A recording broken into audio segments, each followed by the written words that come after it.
Assalamualaikum warahmatullahi wabarakatuh. Dengan saya Yulianti Basri, berikut sorotan sepekan bontangpos.id.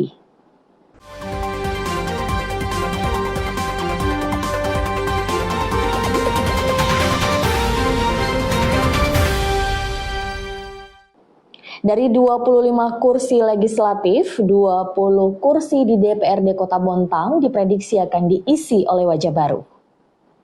Rekap suara Pileg 2024 di tingkat kecamatan mulai rampung dilakukan. Beberapa nama baru yang muncul justru memperoleh suara banyak. Dari 25 kursi yang tersedia di Bontang, 12 slot justru didapatkan oleh pendatang baru. Pengamat politik Universitas Mula Warman mengatakan fenomena ini memang biasa, apalagi pendatang baru memiliki kelebihan dibandingkan petahana, utamanya membawa desain perubahan dibanding figur sebelumnya. Selain itu, pada kontestasi Pileg, aspek figur juga memiliki peran penting. Utamanya, jika pendatang baru merupakan kaum muda, maka ada potensi untuk meraih suara banyak. Mengingat saat ini jumlah pemilih milenial Sekaltim di angka 70%. Dewan minta revitalisasi lapangan Langlang tidak tanggung-tanggung, minimal berstandar PSSI. Wacana pemerintah Kota Bontang untuk melakukan revitalisasi Stadion Besai Berinta mendapat kritikan dari legislator. Ketua DPRD Andi Faisal Sofyan Hasdam meminta langkah tersebut jangan setengah-setengah, mengingat beberapa komponen masih belum standar, utamanya terkait aspek penerangan lapangan. Menurutnya, Dinas Pemuda Olahraga dan Pariwisata harus mengacu ketentuan terkait aspek penerangan stadion. Paling tidak dapat menggelar pertandingan skala nasional karena Stadion Besai Berinta merupakan ikon Kota Bontang. Politikus Partai Golkar ini juga menambahkan beragam sarana penunjang masih perlu ditambahkan. Ia berharap stadion ini bisa menjadi ruang terbuka hijau yang bisa digunakan masyarakat untuk berolahraga. Revitalisasi pun dibutuhkan untuk membuat wajah baru dari kompleks sarana olahraga ini. Sebab jika dikerjakan setengah, maka kemanfaatan stadion itu pun berkurang. Apalagi saat ini sudah ada tempat UMKM untuk menggerakkan roda perekonomian. Presiden Jokowi untuk kedua kalinya bertandang ke Kota Bontang. Kali ini Jokowi meresmikan pabrik amonium nitrat. Presiden Joko Widodo meresmikan pabrik amonium nitrat di Bontang pada Kamis 29 Februari.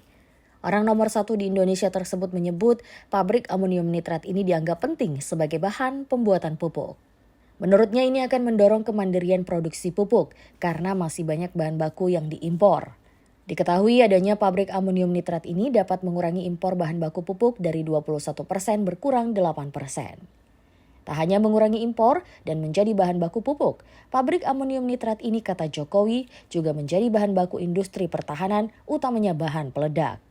Adapun pabrik ini dibangun dengan nilai investasi 1,2 triliun. Tidak hanya amonium nitrat, namun bahan baku lainnya dikatakan Jokowi diharapkan diproduksi di dalam negeri. Kita harapkan dengan selesainya pembangunan industri Kaltim amonium nitrat ini, kemandirian kita, produktivitas kita di bidang pangan menjadi lebih mandiri, lebih berdikari, dan investasi yang telah ditanamkan sebesar 1,2 triliun itu tidak sia-sia.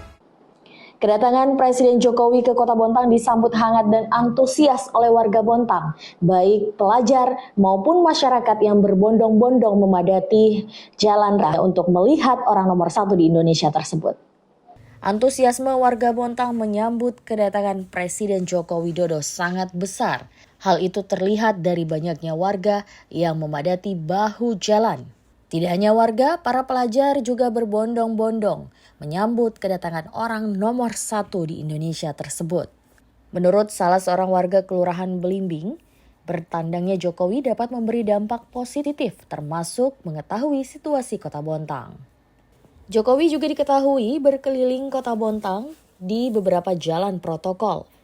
Bahkan pada kesempatan tersebut, Jokowi nampak membagikan kaos kepada warga Bontang.